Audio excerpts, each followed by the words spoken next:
Today I'm going to be showing you how I straighten my curly hair. In my last video I was talking about how to style curly hair, but now we're going to do the opposite. To be completely honest, I'm running out of a lot of my curly hair products, and instead of buying them, I'm just going to straighten my hair. I do this every now and then. I don't do it all the time, but definitely when I'm running low on products, straightening my hair is the first thing I do. Given I've probably straightened my hair a total of, this might be the third time this year, but still.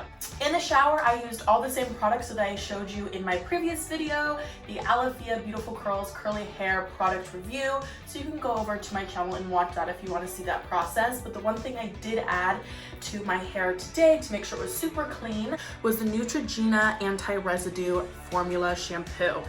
This is fantastic. It's not necessarily a dandruff shampoo, but it does get all of the extra buildup and such that you get in your hair from a lot of the thicker curly hair products. I just put this in there, I use my little hair scrubber, scrub my hair, and make sure it's super clean. Because when I straighten my hair, I tend to leave it for about a week and a half to 2 weeks.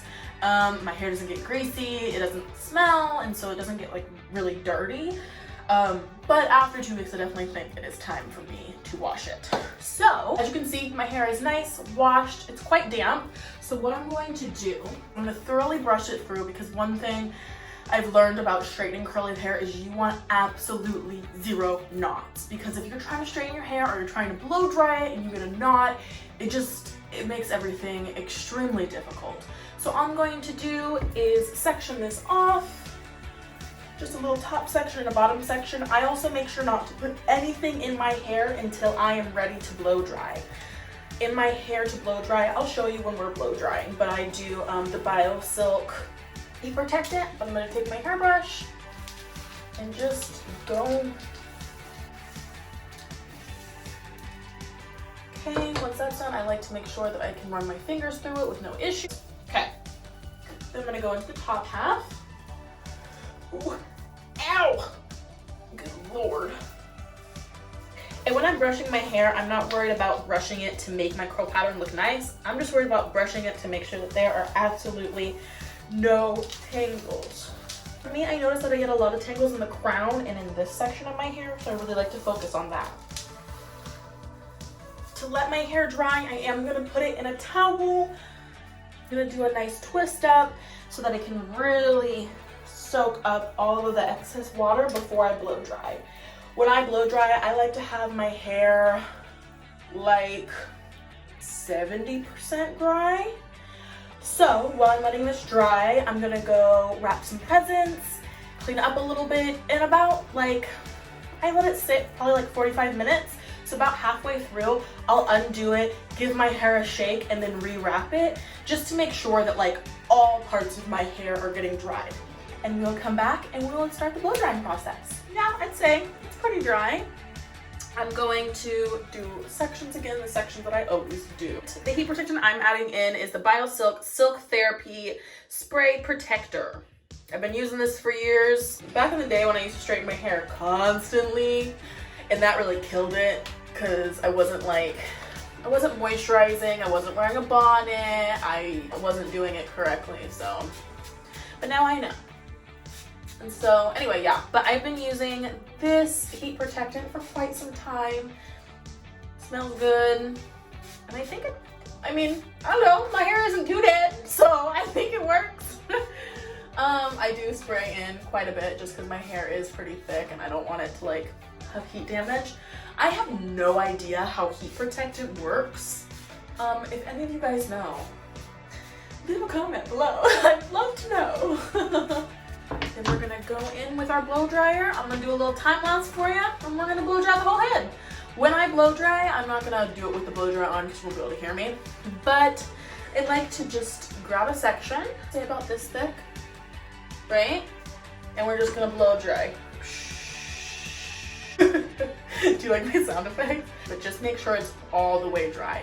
Because if you try to straighten your hair and it's just even the slightest bit damp, it's gonna go and your hair is going to burn and fry. I also don't put too much oil in my hair when I'm straightening it. I might put a little bit after I blow dry just to give it a little bit of moisture without wetting it, but not too much because, like I said again, we don't want our hair to fry. So Time lapse.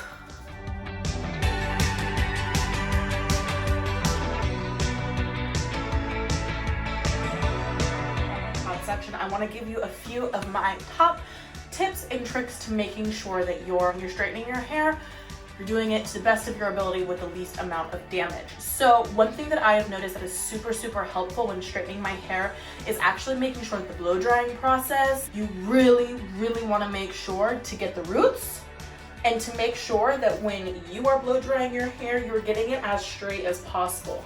I'm definitely going to go through it again, but this is like, when I straighten my hair, all I'm gonna be doing pretty much is just helping to eliminate the frizz. Yes, my hair is much longer, but this is still way more straight than it ever was. But like these pieces back here, if I don't straighten those out with the blow dryer, they're going to be absolute hell to try and straighten. And I'm just gonna be going over and over and over. And hovering heat over an area while you're pulling it taut is going to be much better for the hair than putting a 300 to 400 degree iron directly on it over and over and over. All right, so my hair is fully blow dried and looking absolutely ginormous. I just plugged in my flat iron. Yes, it is disgusting and super old. It is the Ion, I believe it's called the crocodile clamp or something like that. I've had this for 5+ years. Got it a while ago, still does the job, so once it decides to freak out and bust, then I'll get a new one. Like I said, I really try to make sure my hair has the least amount of heat damage as possible when straightening it or using any type of hot tools on it. So I'm actually not gonna go up to the highest setting. I think I'm gonna put it at 370 and let it heat up. It takes a little bit of time, it takes a little bit of trial and error to kind of figure out what is the least amount of heat that you can do to make sure that your hair is as straight as possible. My second tip would be, and let me go get it, I'll be right back. One of my other tips is to go and grab one of these damp, rapid moisture absorbers. I will put this in like my bedroom, in the living room, and while I'm straightening my hair, I'll put it in the bathroom. I noticed that the first time that I straightened my hair in this new place, for whatever reason, because there's moisture in the air, I straightened it, and immediately after, it was like getting some weird, it looked like I had straightened my hair like 2 weeks ago. But when we got these, it sucks all the moisture out. I actually need to dump this one out. I don't know if you can see. Do you see all the water that's in there? That is all the moisture from the air. Crazy, right? Grab my flat iron, make sure it's hot. Go as close to the root as possible, hold, and slowly pull down. Oh, you see? I didn't blow dry it enough. Okay. And that is one pass. Do you see? That is almost perfectly straight. I'm gonna go through one more time. I usually go through each piece of hair twice. Perfectly straight. All right, I'm gonna see you in about 2 hours. And I will have a nice new outro. Take 2. All right, you guys, so I just finished up my hair. I love when I straighten it. You can definitely see the red a bit more. I recently dyed it with Manic Panic last time I straightened my hair, which was like 2 months ago. It's vegan, it's cruelty-free, and the red showed really nice on dark hair. Of course, it's not gonna be as vibrant as it once was because I put water on my hair quite often, and so every time you put water on it, shampoo, condition, obviously it's gonna run out. But since I'm done straightening my hair, I am gonna put a little bit of the Cantoon Flaxseed Smoothing Oil. This stuff has no mineral oil, no sulfates, no parabens, no silicones, and no other things that I won't try to pronounce, so I don't sound stupid. But they're not good for curly hair, and they're not in here, so we like that. Just add a little bit to your hand. I don't put this on a ton. I'm gonna just show you what I do. I don't want to put more on because I like to not have too much oil on my hair, especially since this is the first day that I straightened it. But you're just gonna run your hands through, run it all around, and you'll be good to go. It gives a really nice shine, helps to keep your hair moisturized, and definitely has a really nice smell. So your hair doesn't smell like too straightened or any burnt or anything like that. I hope you guys enjoyed this video. Make sure your flat iron temperature isn't too high to help eliminate heat damage. Make sure to blow dry your hair as straight as possible and really focus on those roots. And also make sure to go out and grab this guy because it is fantastic for when your hair is straightened. And also if you just have a moist house, it helps with all fun things in between. My brain keeps having farts, like, geez. Thanks so much for watching, you guys. I really hope you enjoyed this video. Make sure to like, comment, subscribe, do all the fun things, and I will see you next time. Bye!